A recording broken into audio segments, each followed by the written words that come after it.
I'm Cornell Johnson, and you are on the Moral Compass. And tonight we have the incomparable Cheryl Unruly Cooley.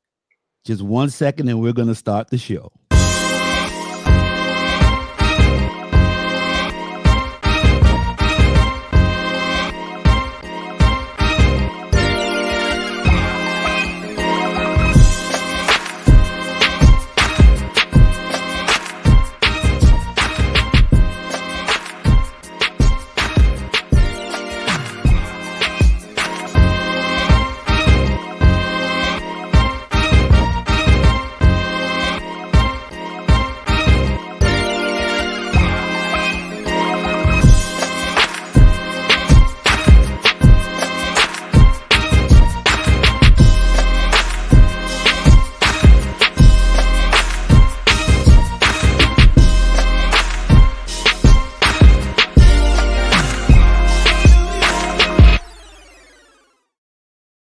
Once again, this is Cornell Johnson. You like the video? I want it. You want that? I got you covered. I'm a fan. You know, if y'all need another lead singer, I miss you. I miss you. No, I better not do that. I better not do that. But hey, my pastor just probably said, he's singing, I miss you. You know, old people. Oh, he done gone back in the world, Lord. He's singing, I miss you. We have Cheryl Unruly Cooley from Klymaxx, the incomparable, the great Cheryl Unruly Cooley. I'm so elated and glad to have you on our show tonight. We grew up with your music. We grew up with your music. You know, you and I discussed a couple of the songs, and I do have structure because I'm just, you know, a little excited, you know, because I have you on the show tonight. Because I just never thought, you know, I remember watching the videos because, you know, I had to stay up late at night and sneak because, you know, my grandmother had already told me, you know, cut the TV off. So I used to have to watch your video with a little bit of sound, you know, MTV. Because you remember MTV was the only thing that had that on. So it had just a little bit of sound, but I was in the room, yeah. Meeting in the ladies' room. So you better have that TV off, but cut that TV off, boy. You never listen to the... Cut that TV off. But yeah, I remember those days. But we grew up with this great music. Our heritage, really, that soul is what we grew up with. I grew up with aunts and uncles in the house, and you know, my grandparents raised me at their house, and so I grew up with all the good stuff, you know, Wicked Wilson Pickett and, you know, Jackie Robinson, Lonely Teardrop. I grew up with all that stuff. But let me tell you about that Klymaxx and that lady that used to play the axe. And we have the lady that used to play the axe on here tonight. We have Cheryl Unruly Cooley. Miss Cooley, the first question I have for you tonight, I thought it was interesting when you shared with me how you started playing the guitar. Could you share that with our audience tonight? Oh, sure. You know, first of all, for some reason, I always got a toy guitar for every other Christmas. I mean, that was just staple under the Christmas tree. You know, I don't know. Maybe my parents were psychic or something. They just always had one there. And as time went on, I have an older sister who's 16 years older than I am. And she was married to a jazz musician by the name of Hubert Laws. And, you know, he was on tour or something that came over my parents' house, and he had a guitar, and I was all excited to say, oh, I got a guitar too. And, you know, I don't know, the universe just accidentally somehow tuned my guitar to a TV theme song called Secret Agent Man. And all of a sudden I started playing it. And my sister just jumped up and said, hey, let's get Cheryl some guitar lessons. So, you know, again, since it was such a big age gap between us, we were like the only child in the same family. So the guitar ended up being my playmate. So that's kind of really how I started. I mean, they gave me guitar lessons, and I studied in school, went on to learn orchestration and arranging in Crenshaw High School. I used to work in the band, and went on to Los Angeles City College, where I got my degree in commercial music. So it was always a part of my life. Wow, that is cool. That is cool. But I'll tell you about this dream I had once before I, you know, even knew how to play guitar and stuff. I saw myself on you know, on the stage, because I've seen guitar players on TV. I was on stage, and the music was playing, the lights were going, the audience was all wild and crazy, and I was playing guitar, and I was getting ready to step up to the microphone and sing my first note, and I looked over to the right and thought, gee, the band looks kind of odd, but they sound good, so let's keep going. And I sang my first note. So fast forward, I don't know, 10, 15 years, we were performing at the Olympic Auditorium in Los Angeles, California. The lights were going, the music was going, I'm playing guitar, and all of a sudden it hit me. Oh my God, deja vu, the dream is coming true. Well, what was it about the band when I looked over to my right that looked so, odd? I couldn't understand. And when I looked over to my right, I saw that it was an all-female band. So my dream had come true. And I, as I was looking at your story, I was like, like this is providential, because you got the guitar, 2 years old. Now I didn't know about the dream. You had the dream. I thought I'm getting ready to preach about it. She had a dream. She had a dream that 2 years. She had a dream, but you in church now. People try to start with that dream. Be time to go home. They'd be like, I just want to say one more thing. I had a dream, and no, ma'am. Bring that dream back next week. But yeah, destiny was it was written all over you. And I had the other question about Hubert, and you covered that. So let me ask you a question now. Did your guitar have a name, and is your guitar an only child? Well, I named my guitar Charlie. All of them are named Charlie. Charlie 1, Charlie 2. I don't know. I think I'm at Charlie 7. I don't know. It might be at Charlie 20. Because after a while, I give them away. Because, okay, I played this one for 100 years. I would just, whatever. You want it, you can have it. So I don't know what number I'm at. But Charlie, okay, let me tell you. Since I'm not married, Charlie is like my man. Charlie's your man. All right. Because let me tell you. I seen you play that guitar. Right? I seen you play that guitar now, so Charlie better stay in line. That's right. Well, I had this, serious relationship boyfriend one time, a whole bunch of years ago, and he said the one wrong thing to me. You gotta go rehearsal again. I'm like, I'm out. Oh yeah, Charlie out. Yeah. He messed up. He wasn't doing his homework. He should have did that video like I did that video. Yeah, he should know you went to Crenshaw. He should have did his homework. He told me you gotta go to rehearsal again. And now if you've been messing with him now, you probably still be at the bank. I'm getting ready to tell him, let me stop before I jump in. Yeah. No, you're right.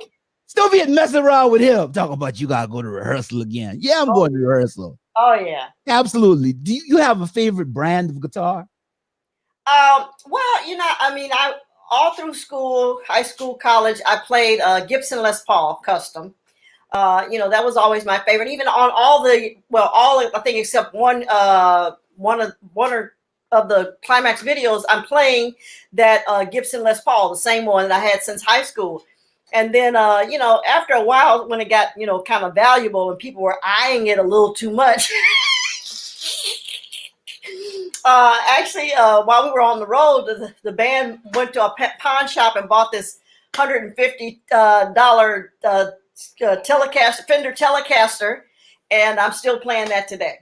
It's my favorite one. It's all dirty and graunchy, and the sound is all, but I love it. You damn it. Let me tell you something. See, and when you got a true musician, they can pick something like that up, and make it sound good. Now, see, I'll watch you play, and then I'll go pick it up, and that thing sound like, I told you, it sound like a goose dying, but no geese were hurt to make this podcast. I want you to know right now.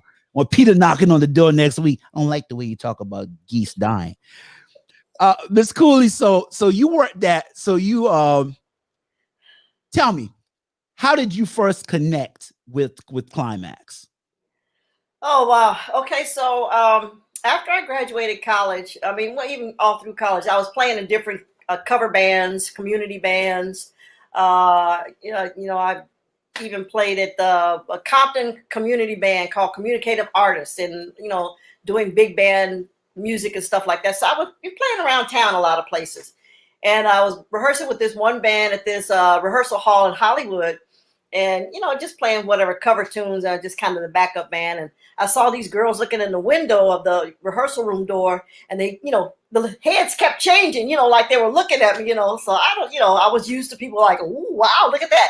So they just busted in and said, "Hey, you don't want to play with this band. You want to come play with our band. We have an all-female band called Klymaxx." So, I had played with a lot of, pretty top-notch musicians, and I looked at them going, "I don't think them girls can play." So I didn't go to the first rehearsal. I was like, I can tell they can't play. I'm not going. So then I got the feeling the guilt, that little voice in the back of your head, you should have went. So, I called them and said, "I'm sorry I didn't make it to the rehearsal. When's your next one?" They said, "Oh, tomorrow." I'm like, darn. So I said, "Okay, fine, I'll be there." So I guess, Hollywood was probably about, I don't know, 15, 20 minutes, 30 minutes from my house. And I got there and, they were all in the rehearsal room having fun, everything. I mean, the one thing that really drew me was that they were having fun, as opposed to going to rehearsal as work, work, work, work, work. It was like they were just having fun, and even though it wasn't like top notch, studio musician sound, it was still fun. It was still fun. And, toward the end of the rehearsal, after it was over, and I thought, I don't think this is going to work.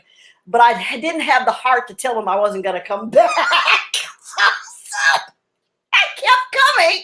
And since I had all this musical, education and everything, then of course they ended up appointing me music director. And so I started teaching them how to play different, songs on the radio. Because, of course I'm writing out charts and I'm handing them out and they're kind of looking and scratching their head. And I realized, they don't know how to read. So I didn't want to make it like, you don't know how to read. So I would say, you know what? Maybe I wrote it wrong. So let me show you what I wrote.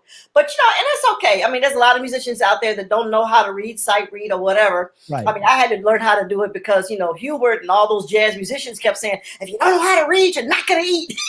I had to know how to do all that stuff. But, we learned how to play different cover songs and stuff and, try to do different talent nights. And, Klymaxx really never had a long history of doing clubs and stuff like that. It was almost like fate just kind of threw us together. We didn't know each other when we walked in that rehearsal room. We got to playing some songs. There was one time we went to do a talent night and the guys wouldn't let us touch their instruments because like, you girls can't play. And then finally the club owner said, let's have a good laugh. Let them play. We played. And of course, everybody's like, wow. Shut it down. Really play, Shut it down. Right. And then, it's really a Cinderella story of how we got to the record company and all of that. So, we really didn't have a lot of history of clubs and struggle and all of that. It's like, the universe just said, here you go. Bam. Well, I tell you, and as I read your story, it was like so many things that happened, pieces of a puzzle that fit together. Yeah. You worked at the bank. Your boss was Linda Pate. Yeah. She gives you a demo to her uncle, Johnny Pate, that worked in he was like an AR or something like that for another actually, company. he was like the producer, independent producer that, he produced Minnie Riperton, Peebo Bryson. He produced a lot of good records. He was actually originally a bass player, but he knew how to arrange and write music. Right. And he didn't like it. Oh, yeah. When we got in the demo tape, he was like, maybe you better go back in the studio and try it again, That's crazy. So, but for some reason, we didn't feel the disappointment. It was like, well, okay, we'll just go back in and try it again. It's like, we didn't know we had gotten insulted. So he just happened to be having lunch with a lady by the name of Margaret Nash, who was the A&R person at Solar Records.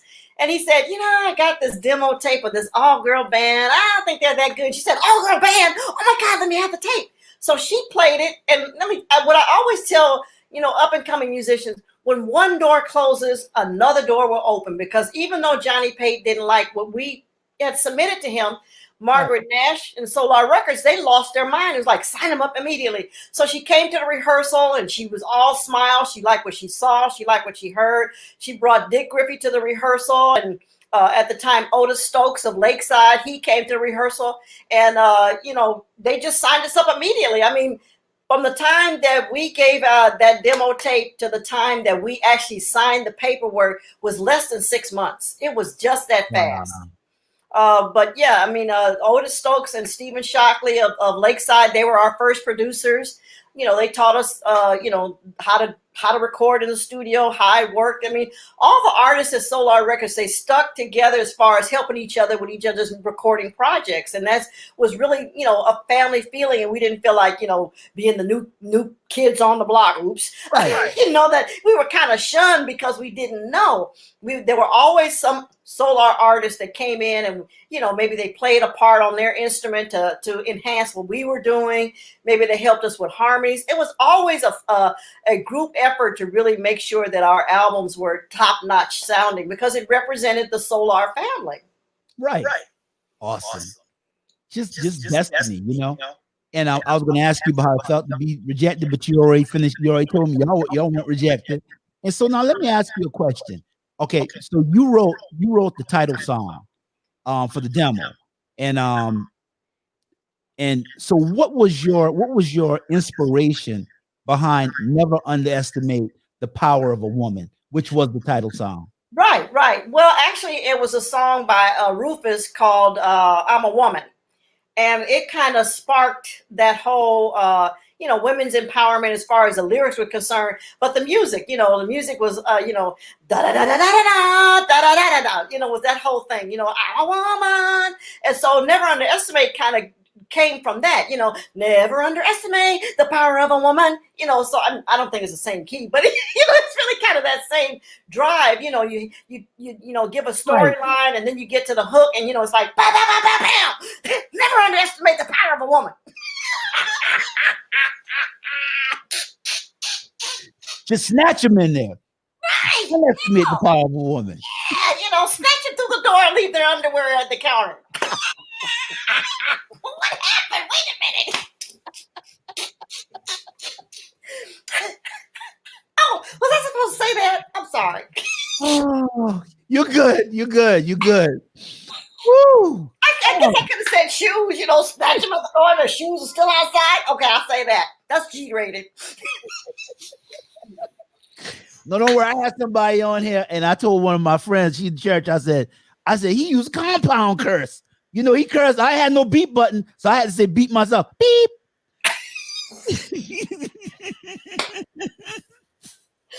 I said, oh well, kids can't hear that one. And so now you made me laugh with that one though. You started it. I was trying to be nice and calm, and you started it. No, I want you to be yourself. We want the unruly Cheryl Cooley.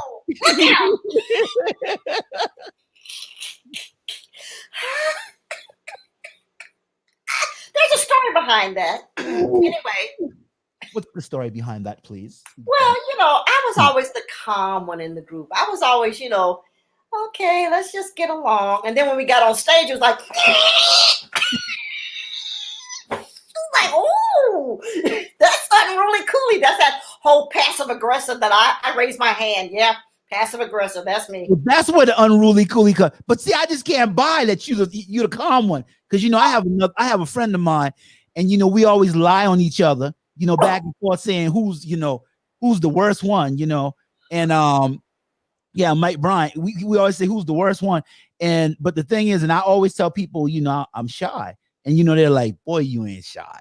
Right. And so in our conversation yesterday, I tell you what, we laughed so much, on the phone last night, and then I told you like you my buddy because you're like one of my friends because you threw me off the phone, and so I know we close now because I said, yeah, we know each other for a long time. So when you tell me to get lost, all right, get off my phone. I said, yeah, we close now. Right. Yeah. Exactly. So I had to tell you the other night. Yeah, you sure did. Yeah. Which you had to tell me. I took it in love though, because Cheryl Unruly Cooley told me that. Absolutely. And I told you what I'm gonna do. I'm gonna go to the barbershop. They're gonna ask me, what were you doing last night? I'm gonna say, I was talking to Cheryl Cooley. And you act like it's no big deal. Like that's something you do every day. Yeah, I was talking to Cheryl Cooley. Because people always come to the barbershop and want to drop their little stuff, what they're doing and everything like that. Yeah, I was talking to Randy Jackson. Yeah, I was talking to Cheryl Cooley. We'll have to time it one time, and I just happen to call you, and you can put up your phone and show the picture coming up. Oh, you got to do that now. I'm gonna tell you. Oh yeah, I'll be a bad man. You do that now. Who? Sure. Listen, I'll be like, whatever, old man. I'll be holding up the phone the whole time. You told me you could do it about 10:15. I'm gonna hold it up and start 10 o'clock holding the phone up. Statue of Liberty? Now I'm expecting the call.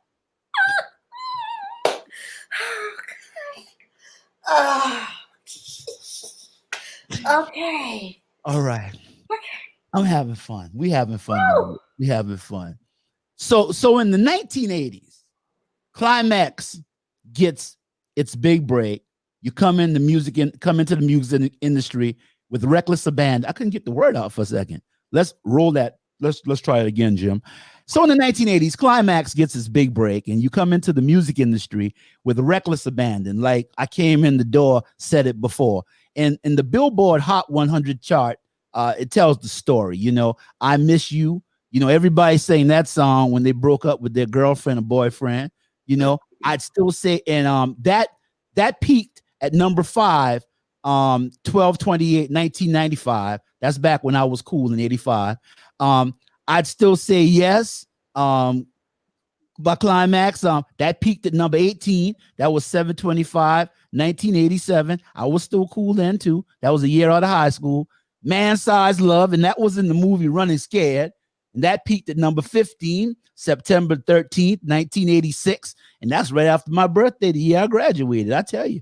Meeting in the ladies' room peaked at number 59, 6/15/1985. You'd be all sweaty. We had a little country club. You're from the city, and I'm country miles. So, we had a little country club, with the Christmas lights on the outside. You got to go down the dirt road. You got to drive slow because, you wash your car, so you don't want your car to get dusty, or like people say here, dusty. You don't want nobody dusty up your car. So you're coming down the road, and the guy used to be on there, don't be no wallflower. Get off the wall and dance. And there's a meeting in the ladies' room. Oh yeah. And so it'd be funny that we've been there doing some serious dancing. About 700 people in a little small club, having a great time. But yeah, and then the men all pause, and that peaked at number 80, and that was March 15th, 1986. So I was still cool back then too. Now I always thought. Meeting in the ladies' room, in my mind, was about when those two ladies that you're dating, not just me dating two ladies, me and somebody else, when they get up and go in the bathroom and stay in there for about 6 hours and then come back out. That's what I thought it was about. But I was very amazed to find out what the real story was. Would you share the real story behind meeting in the ladies' room? Yes. Well, here it goes. So, Midnight Star was also one of our label mates at Solar Records. And one night, one of the guys from Midnight Star and his girlfriend were at a club having a good time, partying, whatever. And one of the girls from Klymaxx happened to see them, and we're all excited because we're label mates. And she ran over and she hugged and kissed him and, hey, how you doing? And the girlfriend didn't know who she was. So she's like, now, wait a minute. Who is this girl hugging and kissing all over my man? So she got upset, got mad, got up from the table and went to the ladies' room. And he thought, that's a great idea for a song. Well, he's something like Beethoven because, I'd be like, oh, man, what I'm going to tell her when she come back out? Until that's my third cousin. That's my third cousin. Yeah, that's my third cousin. That's my fourth cousin. Second removed. Third cousin, second removed. That's right. Third cousin, second removed. But he took that and turned it into a positive and said that's a good idea for a song. And that was cool. When I read that, I just thought we definitely want to share that with the audience out there. So if you ever get kissed by a woman that's other than the woman that you're out with, and she goes into the bathroom, then write a song. You might, a couple years later, you might be like Klymaxx. That might not work, right? That might not work. You might get some hot grits thrown on you, something like that. So, Divas Need Love Too is your favorite song. And, yes, it's in B flat minor.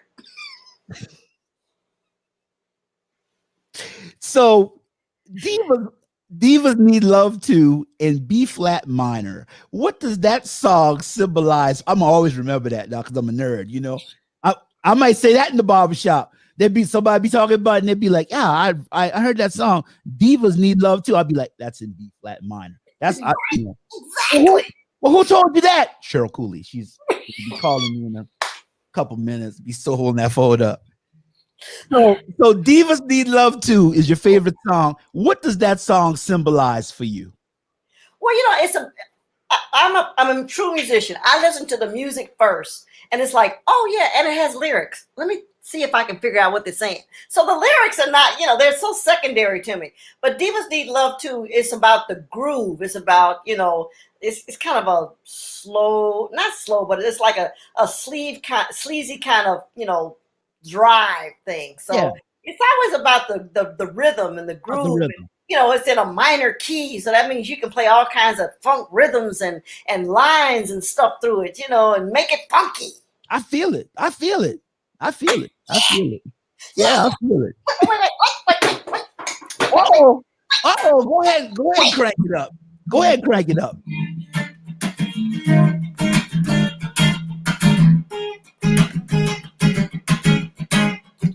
Divas need love too. Divas need love too.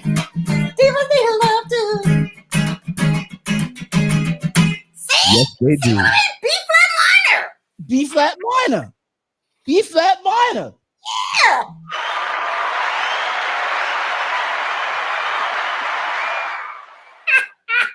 That was Cheryl Unruly Cooley. That's right, playing on my podcast, The Moral Compass.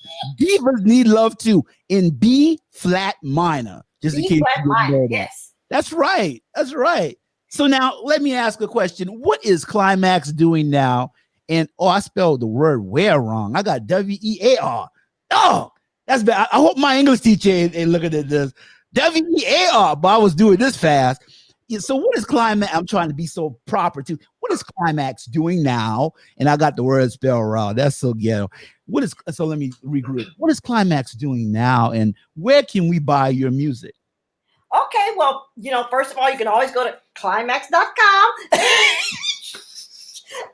But it's awesome that the music lovers still want to hear Klymaxx music. We're out there touring, continuing the legacy. It's really amazing that they're so excited about music that's 20 and 30 years old. I mean, when they get out there and show all that energy, that gets us hyped up. I'm excited because they're excited because I'm excited because they're excited. It's like a marriage. I guess I could say that out loud. Charlie, that's right. You got Charlie. That was Charlie just now. Which Charlie was that though? 6, 9. That's Charlie 6 and 9, huh? Okay, one of those two. But that was still Charlie, though. I'm sure it's Charlie. Yeah, Right. it's Charlie. Yeah. So just the legacy of the music. I still enjoy playing it. The audience still enjoys singing and dancing to it and playing. Paying their hard-earned ticket money to come and see us. So we're going to show up and we're going to give them a good show. I'm so grateful and thankful that even as of today, I can get out there, play music, make a living off of it, and don't have to worry about, am I going to eat tomorrow or whatever, So I'm really, grateful that they, that the audience, that the buying public, the people that go to our website, and buy the merchandise and stuff, they, really support the brand of Klymaxx, the legacy of Klymaxx. And I'm really so appreciative of it. So that gives me the opportunity to continue to give them, so they continue to give me, to continue to give them, so it's a marriage thing, It's a marriage thing. Reciprocate. That's right. Just keep reciprocating. Let me see if that's somebody sending a text and want to ask you a question. No, that probably, I tell you, nobody never calls me on this, I'm gonna get my cousin to call me or something like that. I'm gonna say, call me about 4 times, but you don't want to do that because your cousin to call you and say something like, "You can't borrow $5. You got that $5? $5. There's a meeting in the ladies' room. I'll be there real soon." Oh gosh. Uh-oh.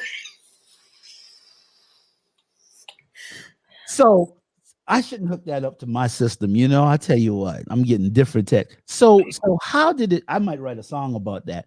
So how did it feel to hear your music on the radio for the first time?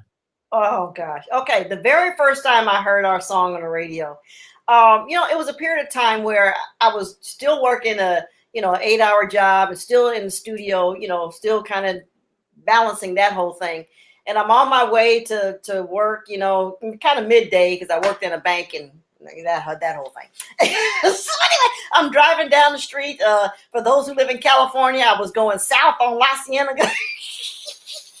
And all of a sudden I hear the radio, and they're playing "Never Underestimate the Power of a Woman." I'm like, oh my God, that's me! And I'm so excited that I'm almost running into the little middle barrier of the road because I'm not paying attention to driving. I'm listening to the radio. So it was really exciting. I mean, you dream about it as a kid. You dream about it in school. You hear the radio. You watch, TV. You watch Soul Train or, those type of variety shows. I don't know, American Bandstand, the Midnight Special. And you just dream about being able to be on those kind of shows, to actually, have your dream come true. And so to hear it on the radio, it was like, all of that work, all of that, I don't want to even call it sacrifice, but like a deposit into your goal, a deposit into your talent, a deposit into your dream, really, a deposit into your dream. The benefits, the residuals are finally paying off. And I mean, I don't mean financial residual, but the energy residual is finally paying off. And I mean, just to have that happen,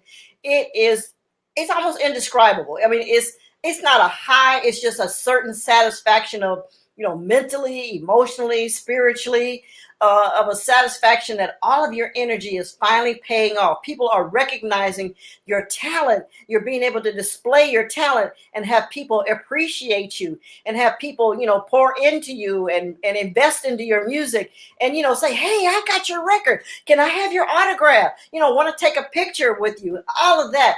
All of that is the payoff of all the blood, sweat, and tears of pouring into your talent, pouring into your practice, pouring into your rehearsal. And finally, voila, the universe says, here you go.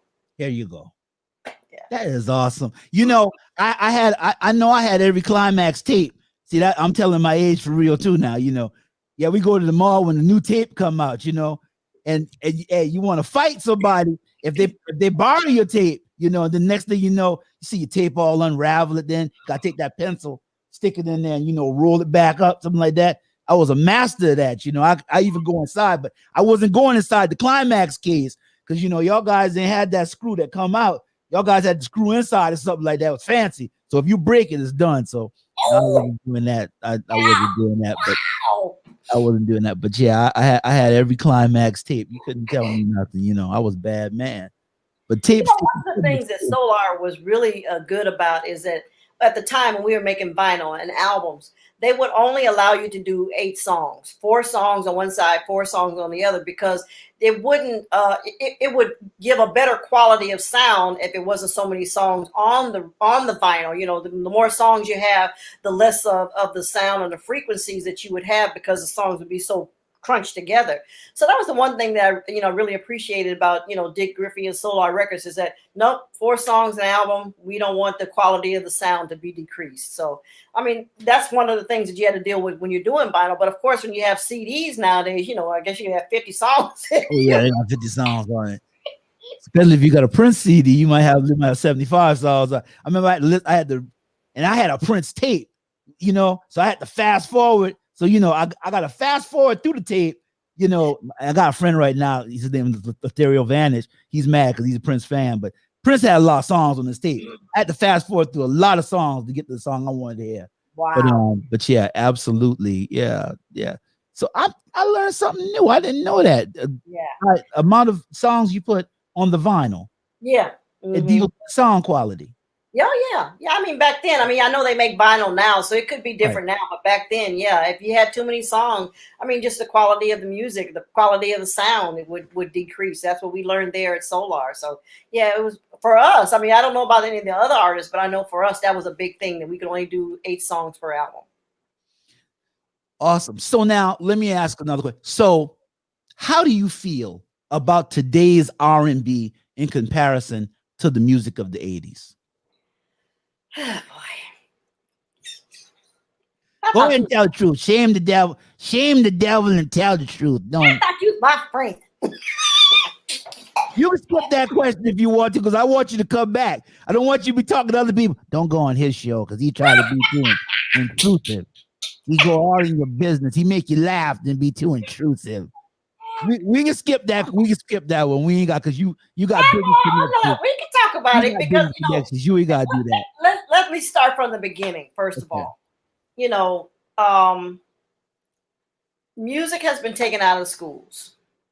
So those that can't afford private lessons don't have the opportunity to learn how to read and write music, how to learn music theory, all those good things. Have a teacher kind of guide them. The other element is that we have to thank our good friend Mr. Bill Clinton for deregulating the entertainment business. Which is one of the reasons why we don't have those record companies anymore. And with the record companies being gone, the guardian at the gate is no longer there. And then of course we have the digital age where you can have a digital recorder and make all kinds of sounds and people buy it. Then you have the internet and you can just do your own thing. So there's a lot of elements that have watered down the quality of music. We can't just say the person because there's other elements contributing to why the music industry or the music quality isn't the way it used to be, So I can't say that there's any fault for any one particular thing. It's a conglomerate of a lot of things. But really the most unfortunate part is we have to start from the beginning. If a child doesn't know that music is supposed to sound like do, re, mi, fa, sol, la, ti, do, when he gets his, beatbox, he's not going to care. He just wants to make something to say it's his. Look what I created.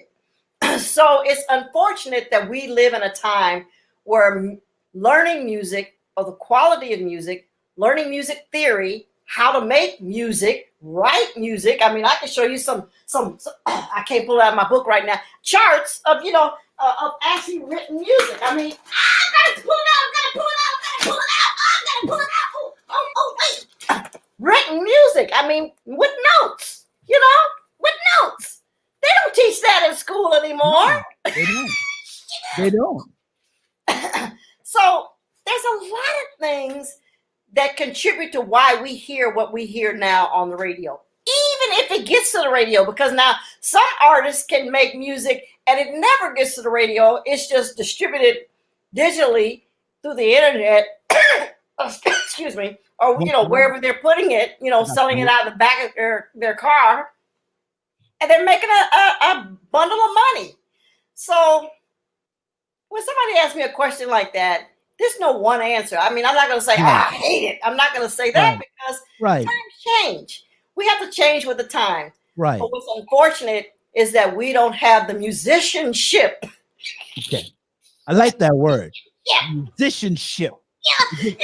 The musical industry, the musical instrument industry is suffering because people aren't buying instruments. No. When I walk into a guitar, I don't want to say a certain person, certain company, but when I walk into a music store to get, music supplies, guitar supplies, they're looking at me like, ma'am, are you lost? No, I want a package of number 10 strings. They talk to you like they don't even know that you Cheryl Cooley. Right. This is Hollywood. Everybody comes in through somewhere.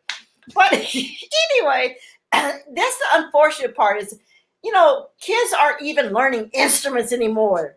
And we're suffering from that because remember, the vibrations of sounds that we hear are making an effect on our bodies. And that's what people miss.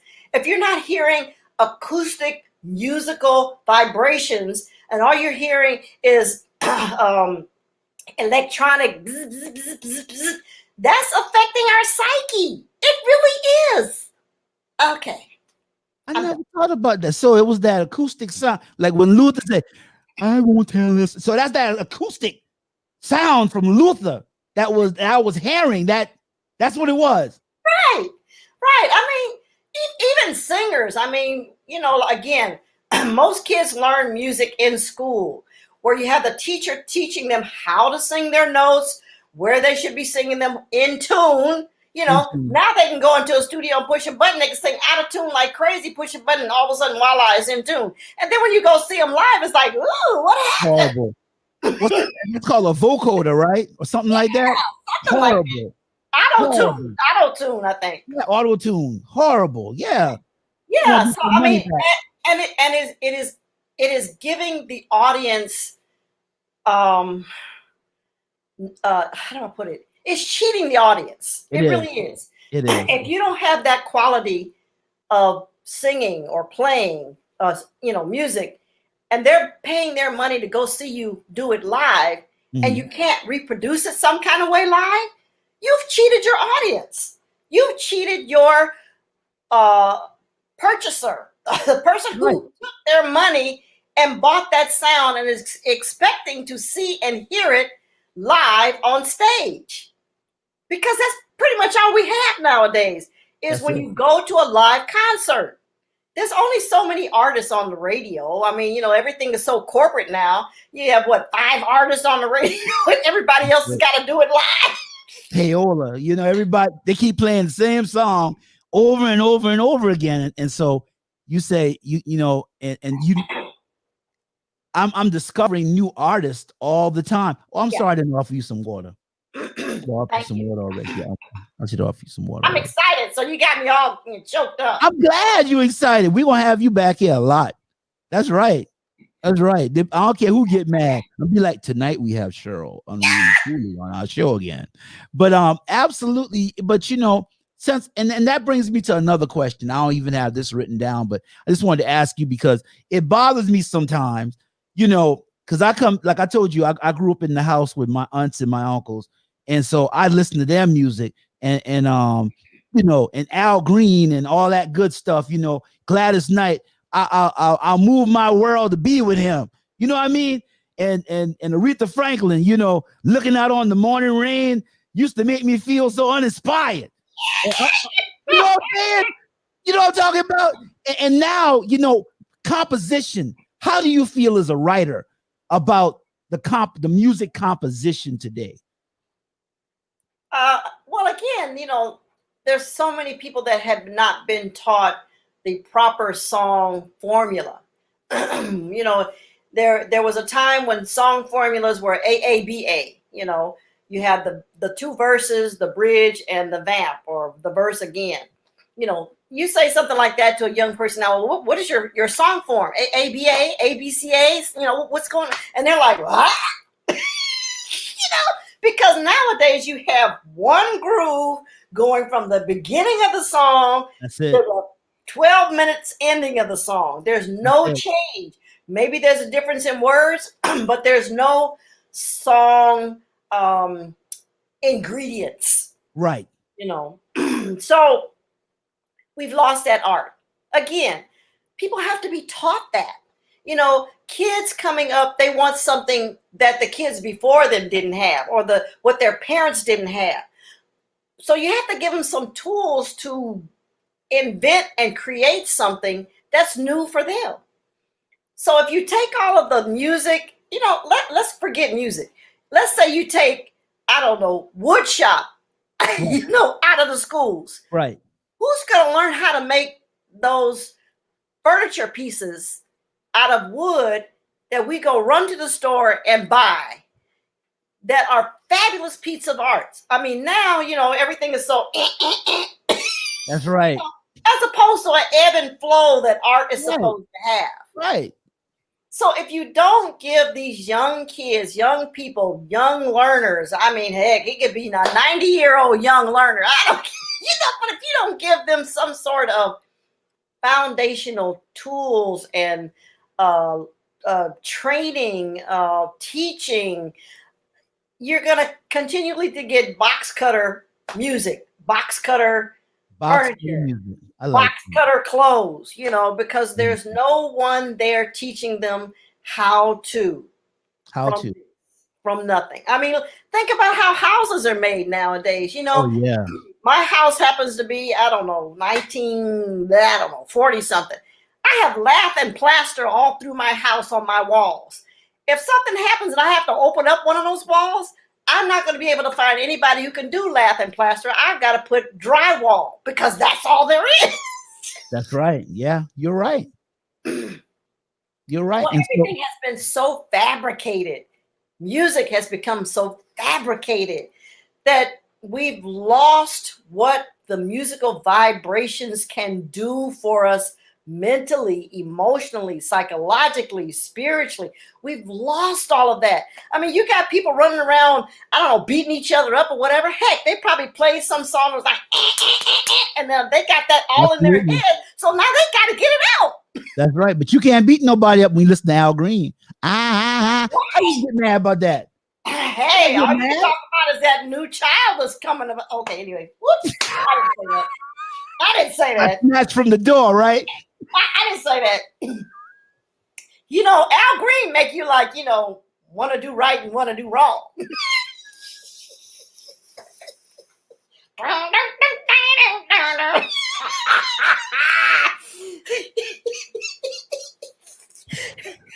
Woo.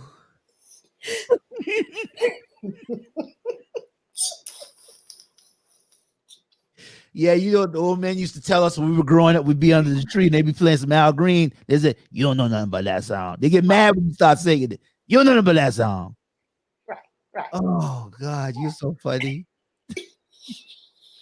It's your fault. You started this. I was going to have a nice, calm interview. Oh, God. Now we're talking about appropriation with music. Now, wait a minute. How'd that happen?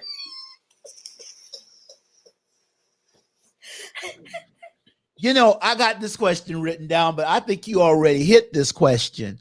When it comes to writing, playing, and producing music, is there a Cheryl Cooley way of doing things? First of all, let me get this straight. I don't like producing. Okay. I depend on a separate producer, separate ear to hear things that I may not hear as a musician, because that's what a producer is supposed to do. They're not supposed to, you know, restrict the artist, but just like guide the artist to enhance the song. And I think that's what has been lost, because, you know, the word producer is all of a sudden a status quo. But there's a lot of responsibility about being a producer. If the song is not a hit, it's the producer's fault, because he's the last person on the team to make sure that song is a hit. That's right. Fire the producer. Right. And so I don't call myself a producer. However, I mean, there are times I have to be musical director. When you're doing live music, somebody's got to tell people, okay, let's hit here, let's hit there, let's end here. That's kind of direction, a director, a conductor. I'll take that. But, you know, the producer thing, I ain't waving my hand on that one. I'm depending on somebody else to hear something I didn't hear. Now, the writing part, at this level or at this stage in my life, I want the other girls in the band to have an opportunity to write and construct music that will be distributed for many people to hear just because of the Klymaxx name. Right. So I'm not going to be the one to say, no, it's got to go like this. I've got to be the only writer. I know what's going to be in the song. I don't want to do that. I want to open the door for other people's creativity. So I allow the other girls in the band, let's just start a groove. What do you have in mind? What did you know, a lot of times musicians, and every musician can contest to this. Sometimes you wake up and you have a song in your head. Yeah. Sometimes you go to sleep and all of a sudden a song comes to you. So if that's what happened, let's enhance that. That's all I want to do, you know? So that comes into the writing part. So I open the door for, you know, allowing the other musicians in the band. If you got an idea, let's build on that. Now, as far as the performer, again, I raise my hand. I'm passive aggressive. Once I get the guitar in my hand, it's on and cracking. I'm gonna play every riff I can. I'm, you know, what they call me, a funk guitar goddess. I'm gonna play every funk rhythm I can. I'm gonna play on beat, off beat, and I'm gonna still meet you at one. Hit it on the one.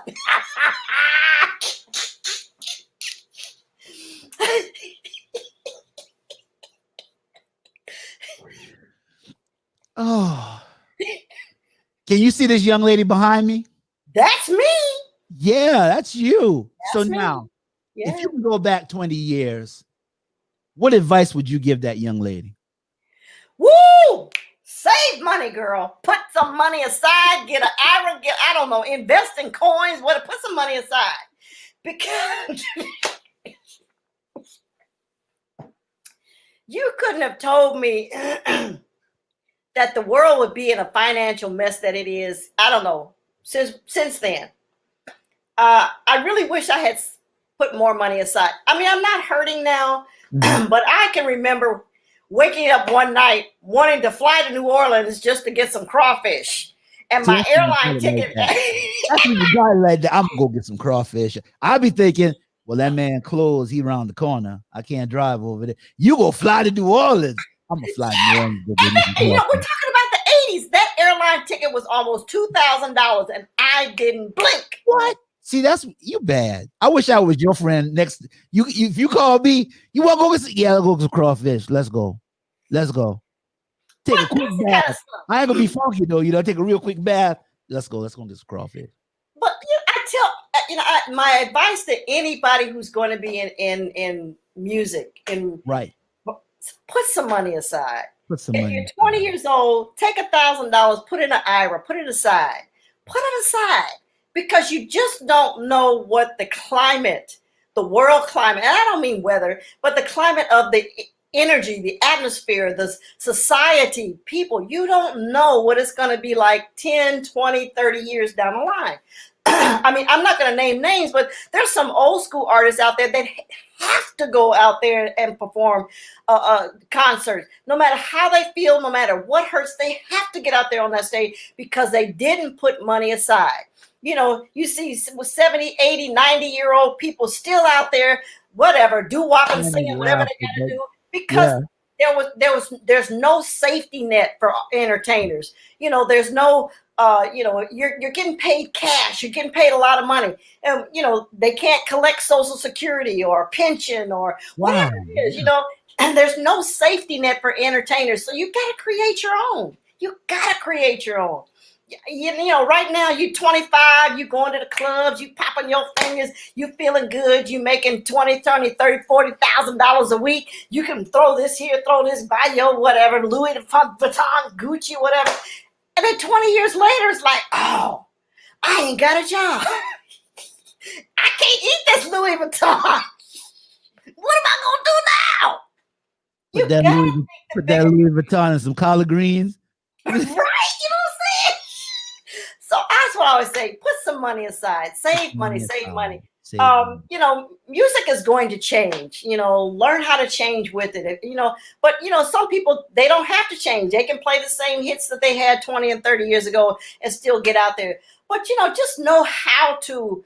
I don't want to use the word manipulate, but not in a bad word. But use your tools to know how to manifest your livelihood, your lifestyle, your financial foundation from your artistry. You bad. I like that. This need to be your show. Like the way you said that. You made my ratings go up just by saying that. But hey, you know, I raised my hand. I've been from sitting in the Mercedes dealership, getting ready to sign the papers, to being in the food stamp line. It's gone from one extreme to the other, up and down, up and down. Don't be ashamed of your struggle. It's going to happen. It's going to happen. Just know how to recover from it. Make sure you can recover from it. I remember I had food stamps one time. I took that card in there like I had a money card. You know, the lady was looking at me in front. You know, because you know EBT mean eating better than that. I throw it down the kind of like eating better than that. Wow, that's a good one. Eating better than that. That's right. She asked me because I said, yes, I have a gold card. Here you go. Yeah, just don't be ashamed of your struggle. Everybody struggles on some point. Everybody struggles, you know, but if you're able to get up from that struggle. Yeah, sure. So now my next question, did you have a nickname growing up? Oh my God, yes. Pee Wee Star. Pee Wee Star. Pee Wee Star. That was my nickname. That was what my stage name was gonna be when I grew up. Well, it's not too late. You get another alter ego, Pee Wee Star. You can go and put a label. We'll discuss that later. We ain't talking about that right now. So, can you cook like you play the guitar? And if so, what's your favorite dish? Okay, so let me tell you this story about my life. So, when I'm, I don't know, a kid, adolescence or whatever, my parents lived in this house where the kitchen was right next to the den. You walk out of the kitchen, go into the den. The den had all my musical instruments, and, then there was the kitchen. So one day my mom said, come on in the kitchen so I can teach you how to cook, because I'm not going to be here for the rest. I'm not going to be here in your life always. So I want you to know how to cook so you won't starve. I said, so, I go in there and I'm not paying attention, and she's getting frustrated because I'm not paying attention. I'm really not interested, because in my mind, mom is going to always be there to feed me. So why should I learn how to cook? So then she says, okay, fine. Go in the den. No, she said, either you're going to stay in the kitchen and learn how to cook, or you're going to go in the den and practice your guitar. Guess what? I don't know how to cook today. But you can play that guitar. I can play that guitar. You can play that guitar. That's right. You made the right choice. Right, exactly. Cooking wouldn't put no gold and platinum record on my wall. No, you showing no platinum record on your wall now. No. You'd be like, I sure would like to get a platinum record, but I'm gonna go ahead and make this collard greens. You brought that. You got that turkey. You got that smoked turkey put in. So yeah, my cooking, how do I say, choices are very limited. That's all right. There's nothing wrong with that. Nothing wrong with that at all. That's right. If I could play the guitar like you, believe me, I would never cook either. Right? Absolutely. See? Matter of fact, I take my guitar everywhere I go. That's right. The police pulled me over. I wouldn't even say nothing. Just, that's it. That's it. I'll look at him pull off. If I played the guitar like that, exactly.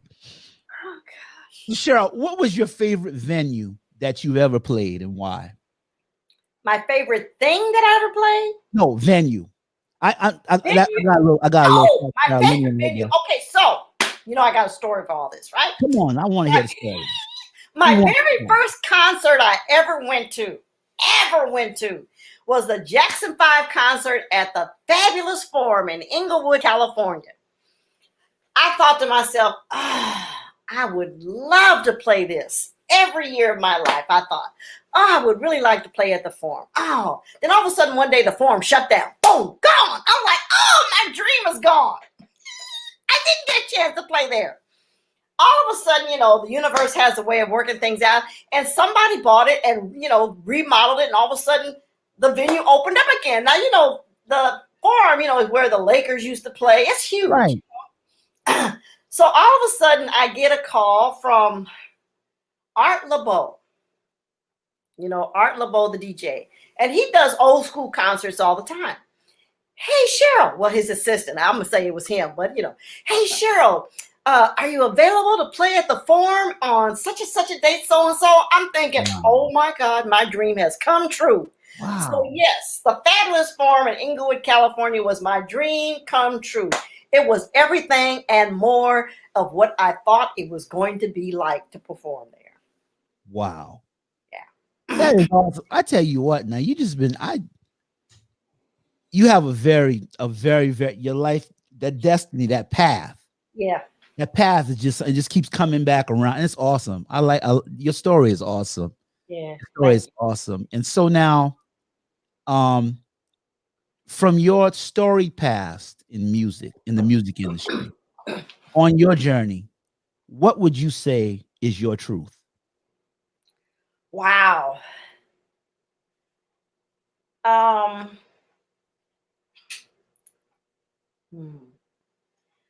I followed my dream, even though it took twists and turns.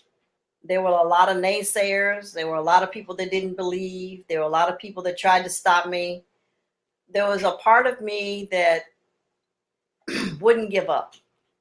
Music had to be in my life. I had to be the musician, the guitarist, the performer. That's the truth of my life. And I'm fortunate to be able to still do it today.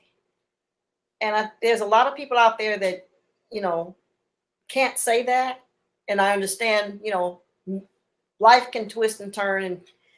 But my truth is, I am a 100% musician, guitarist. And I still live that my life today. Now, I know my mom, rest in peace.